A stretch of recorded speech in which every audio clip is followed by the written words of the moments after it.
Here you go, Marianne's got one. Dilek, just behind you.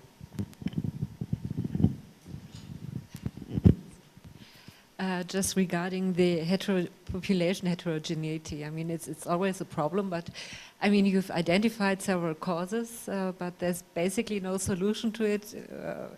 You just have to take another strain or so. I mean, there's no real solution inside.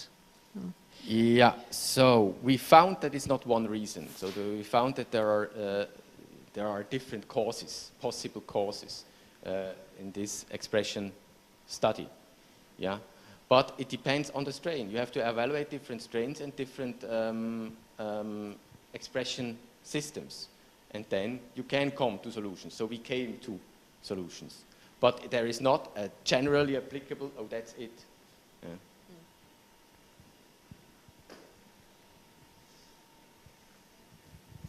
Any more questions? Oh, here we go. One here. Similar question. Once you have come to a solution, how stable is your solution? Because we've made the experience, sometimes it's look fine, you work with a Pseudomonas expressing a gene for years, and suddenly it doesn't do it anymore. You isolate the plasmid, you can transform a new strain with the plasmid, does not work. You have to go back to E. coli, bring in the plasmid, then it works again. So the stability sometimes looks like a long-term stability, but then suddenly it's gone. So what is your experience there? Yeah, so this is actually another point, but a very, very important point, the stability, the genetic stability. So we looked at variability, when does it occur, when does it not occur. Yeah? We didn't look at the genetic stability of Pseudomonas. But this is for sure an issue. We did not make much bad experience with Pseudomonas in that respect. We saw this variability, but also not with E. coli. Yeah? With Corona we have now such an issue, so this can happen, this is clear. Yeah? But it is not now explicitly more with Pseudomonas. More experience, more investigations I cannot contribute.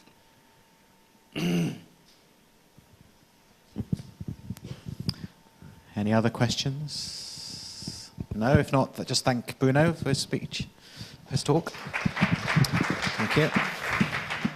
Thank you. Okay, now we've got a bit of a wrap-up from Karen. I'm sure she's going to thank all the presenters and a few other messages. Yeah, I can't believe everyone kept with time. I don't think it's ever happened to me. I'm still in shock.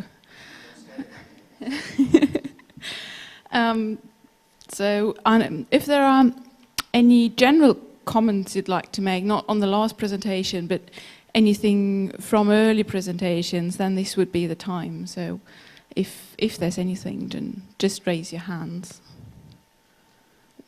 3, 2, 1, chance gone. Okay. Of course, you can still send us feedback, if there's anything on procedures and so on.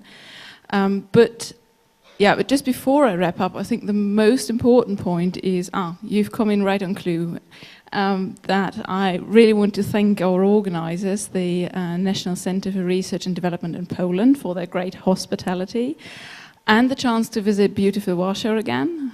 I've been for a while, since the last time ERA-IB met here, I think. So if you're not leaving immediately afterwards, I'd really suggest you take the chance and visit the old town. It's stunning. It really is. And personally, I can say it's always a pleasure to be here. So thanks a lot, Matej.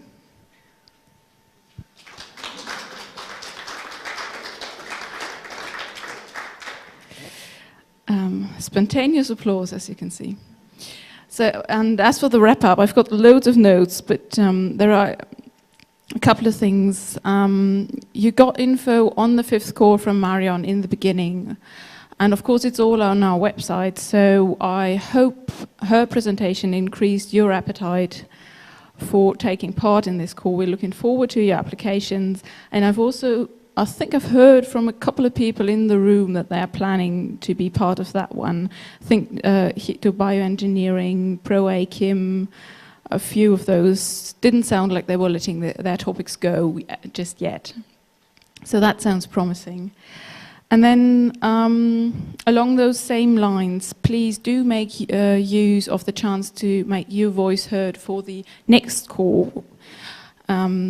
You've got these stakeholder consultation forms which you found on your seat, so fill them in, hand them to us, leave them here, or email them to us, whichever way you want to do it. That'd be great.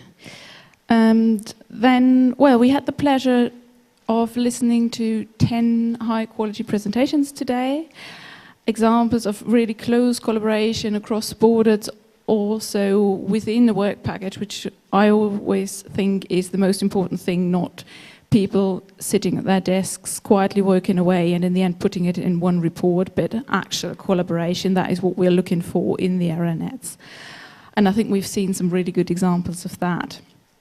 And yeah, as I said, I've just, of those many notes I've taken, I just want to highlight a few things because, well,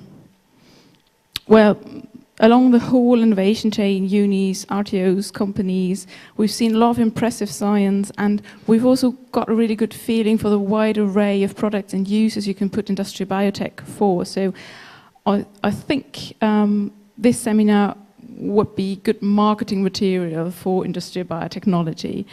I mean, speaking of the science and your work, I think we've also heard nice stories of more than a little frustration, I think, but not giving up, changing strategies, and finally coming to success from the project ProAkim. And then I quite like the way Kaito bioengineering led us on the hunt for the, well, for the mystery of the shrimp. Be it for plant protection or for wound dressing, that was a really nice one. I like the story of the chitosan-treated tomatoes surviving 60 degrees in a Moroccan greenhouse. I wish that worked on train passengers next time the ICE train air conditioning stops working and it's plus 30 outside. I'll think of that. That'd be lovely. And there was another great mental image I had when which project was that? The Intech project, yeah. An image of fruitful as well as enjoyable cooperation when they, well, that was conjured in my mind of them, of the whole consortium putting their heads together during a long night of discussing acetic acid tolerance in Barcelona. That's what I call public money being well spent for the greater good of everyone involved. Shaving Pseudomonas was just another nice one of those mental images. And my favorite sentence of Mi Sayeb's presentation was, "Suddenly pink fungus popped up." That was really good. It sounds like a Barbie nightmare or something. But it's in fact a relevation for aston production with its powerful anti-tumor activity. So I'm not a medical person, but the chemotherapeutic uses it could have quite impressive and enjoyable, as it were. But what I'm getting at with these examples is that is exactly those stories about the impact of your projects on our daily lives that we're looking for with the core brochure, which Stephanie mentioned just after lunch. And I think she's going to send you more information of what to expect with the you know, like logos, contact information, and the length of the abstract she is looking to receive from each of your projects. Yeah, and that brings me to the actual wrap-up, because I'd really like to thank all of you for your active participation today. And in the pitch talks, with just a tiny wee bit of coaxing from Merlin. Many thanks for that, Merlin.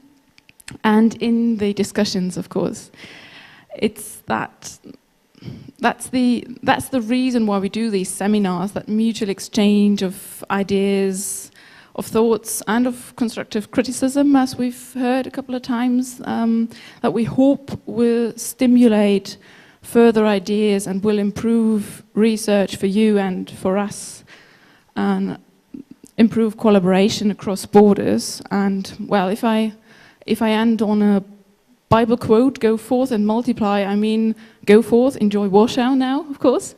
And I hope ERA-IB helps your research ideas multiply. Many thanks.